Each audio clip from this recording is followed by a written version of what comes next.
ሰላም ጤና ይስጥልኝ ውድና ክቡራን ተመልካቾቻችን ከኢትዮጵያ ዜና አገልግሎት የዕለቱን ዜናዎች ይዘን ቀርበናል። በቅድሚያም ዋናዎቹ ኢትዮጵያ ስደተኞችን በማስተናገድ ያከናወነችው ያለው መልካም ተግባር ዓለም አቀፉ ማህበረሰብ እንዲያውቅና ድጋፍ እንዲያደርግ በትኩረት እንሰራለን ሲሉ የተባበሩት መንግስታት የስደተኞች ከፍተኛ ኮሚሽነር ፊሊፖ ግራንዲ ገለጹ። ከዋናው የኤሌክትሪክ ኃይል መስመር ርቀው የሚገኙ ዜጎችን የኃይል ተጠቃሚ ለማድረግ እየተከናወኑ የሚገኙ ስራዎች ውጤታማ መሆናቸው ተገለጸ። የኢትዮጵያን በጎ ገጽታ በዓለም አቀፋዊና ቀጠናዊ መድረኮች ለማስተዋወቅ በሀገር ውስጥና በውጭ የሚኖሩ ዜጎች በንቃት መሳተፍ እንዳለባቸው የውጭ ጉዳይ ሚኒስትር ዴኤታ አምባሳደር ሀደራ አበራ ገለጹ። በኢትዮጵያ ለ315 ዜጎች የአይን ብሌን ንቅለ ተከላ ሕክምና በተሳካ ሁኔታ መስጠት መቻሉን የኢትዮጵያ ደምና ህብረ ህዋስ ባንክ አገልግሎት አስታወቀ። ኢትዮጵያ ሰው ሰራሽና ተፈጥሯዊ አደጋዎችን በመቋቋም የ2030 ዘላቂ የልማት ግቦችን የሚያሳኩ ውጤታማ ተግባራትን አከናውናለች። የሚሉት የዕለቱ ዋና ዜናዎች ናቸው። ዜናዎቹን በዝርዝር እንመለከታለን። ከዜናዎቹ ጋር አህመድ መሐመድ አብሬያችሁ ቆያለሁ።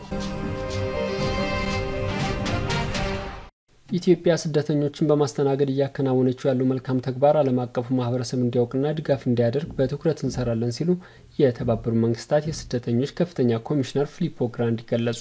ፕሬዝዳንት ታዬ አጽቀሥላሴ የተባበሩት መንግስታት የስደተኞች ከፍተኛ ኮሚሽነር ፊሊፖ ግራንዲን በብሔራዊ ቤተመንግስት ተቀብለው በስደተኞች ዙሪያ አነጋግረዋል። የተባበሩት መንግስታት የስደተኞች ከፍተኛ ኮሚሽነር ፊሊፖ ግራንዲ ከውይይቱ በኋላ ለኢዜአ እንደገለጹት ኢትዮጵያ ከተለያዩ የአፍሪካ ሀገራት የመጡ በርካታ ስደተኞችን ተቀብላ በማስተናገድ ላይ ትገኛለች። ዓለም አቀፍ ድጋፍ በተቀዛቀዘበት በዚህ ወቅት ኢትዮጵያ ስደተኞችን ማስተናገዷ የሚደነቅ ነው ያሉት ኮሚሽነሩ የሚደረገውን ድጋፍ ማጠናከር ይገባል ብለዋል። ኢትዮጵያ እያከናወነች ያለውን መልካም ተግባር ዓለም አቀፉ ማህበረሰብ እንዲያውቅና ድጋፍ እንዲያደርግ በትኩረት እንሰራለን ሲሉ አስታውቀዋል። ውይይቱን የተከታተሉት የስደተኞችና ተመላሾች አገልግሎት ዋና ዳይሬክተር ጦይባ ሐሰን ፕሬዝዳንት ታዬ አጽቀሥላሴና በተባበሩት መንግስታት የስደተኞች ከፍተኛ ኮሚሽነር ፊሊፖ ግራንዲ መካከል የተደረገው ውይይት ፍሬያማ እንደነበር ተናግረዋል። በአሁኑ ወቅት ለስደተኞች የሚደረገው ዓለም አቀፍ የሰብአዊ ድጋፍ እየቀነሰ መሆኑን ተከትለው እገዛው በሚጠናከርበት ሁኔታ ላይ ትኩረት አድርገው መወያየታቸውን አንስተዋል። ፕሬዝዳንት ታዬ አጽቀሥላሴ በቀጠናው ካለው የሰላም ጉዳይ ጋር ተያይዞ ኢትዮጵያ አሁንም ስደተኞችን እየተቀበለች መሆኑን አንስተው ድጋፍ እንደሚያስፈልግ ለኮሚሽነሩ መግለጻቸውን አስታውቀዋል።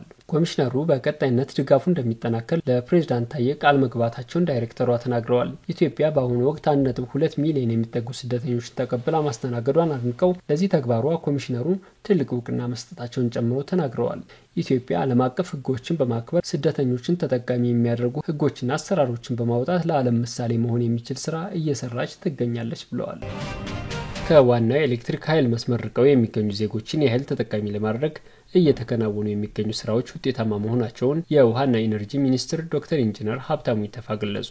የውሃና ኢነርጂ ሚኒስትር ዶክተር ኢንጂነር ሀብታሙ ይተፋ ለኢዜአ እንደገለጹት ባለፉት ዓመታት ከዋናው የኤሌክትሪክ ኃይል መስመር የራቁ የህብረተሰብ ክፍሎችን የኃይል ተጠቃሚ ለማድረግ አማራጭ ኃይልን የማቅረብ ስራዎች በስፋት ተከናውነዋል። የሶላር ኢነርጂን በማስፋፋት በርካታ የማህበረሰብ ክፍሎችን ተጠቃሚ ማድረግ መቻሉን ጠቁመው በዚህም የጤና ተቋማትና ትምህርት ቤቶችን ጨምሮ ሌሎች የማህበረሰብ መገልገያዎችን የኃይል ተደራሽ ማድረግ መቻሉን ገልጸዋል።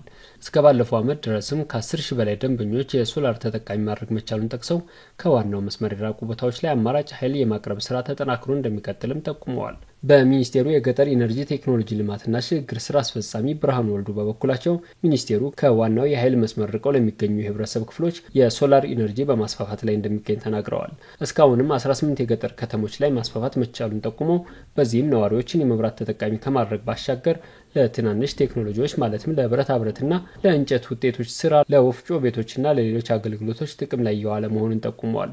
በተጨማሪም ከዋናው የኃይል መስመር ርቀው የሚገኙ ተቋማትን ኃይል እንዲያገኙ ከማድረግ አንጻር በጤና ተቋማትና ትምህርት ቤቶች ተደራሽ የማድረግ ስራ እየተከናወኑ እንደሚገኙ ተናግረዋል። ሚኒስቴሩ በዚህም የገጠሩ ማህበረሰብ የዘመናዊ የኃይል ቴክኖሎጂ ተጠቃሚ የማድረግ ስራዎችን አጠናክሮ መቀጠሉን ገልጸዋል። የኢትዮጵያን በጎ ገጽታ በዓለም አቀፋዊና ቀጠናዊ መድረኮች ለማስተዋወቅ ከመደበኛ የመንግስት ስራ በተጨማሪ በሀገር ውስጥና በውጭ የሚኖሩ ዜጎች በንቃት መሳተፍ እንዳለባቸው የውጭ ጉዳይ ሚኒስትር ዴኤታ አምባሳደር ሀደራ አበራ ገለጹ። የውጭ ጉዳይ ሚኒስቴርና የውጭ ጉዳይ ኢንስቲትዩት ከህዝብ ተወካዮች ምክር ቤት የውጭ ግንኙነትና የሰላም ጉዳዮች ቋሚ ኮሚቴ ጋር በመተባበር ለወዳጅነት ቡድኖችና ፐብሊክ ዲፕሎማሲ አባላት ያዘጋጀው ስልጠና ተጀምሯል። የውጭ ጉዳይ ሚኒስትር ዴኤታ አምባሳደር ሀደራ አበራ በዚህ ወቅት እንዳሉት በሀገር በቀል ኢኮኖሚ ሪፎርም ሀገራዊ ልማትና ብልጽግናን እውን ለማድረግ የኢኮኖሚ ዲፕሎማሲ ወሳኝ መሆኑን ገልጸዋል። ተለዋዋጭና ኢተገማች በሆነው የዓለም ነባራዊ ሁኔታ የኢትዮጵያን ብሔራዊ ጥቅም ለማስጠበቅ ዘርፈ ብዙና የተደራጀ የዲፕሎማሲ ስራዎችን ማጠናከር እንደሚገባም ተናግረዋል።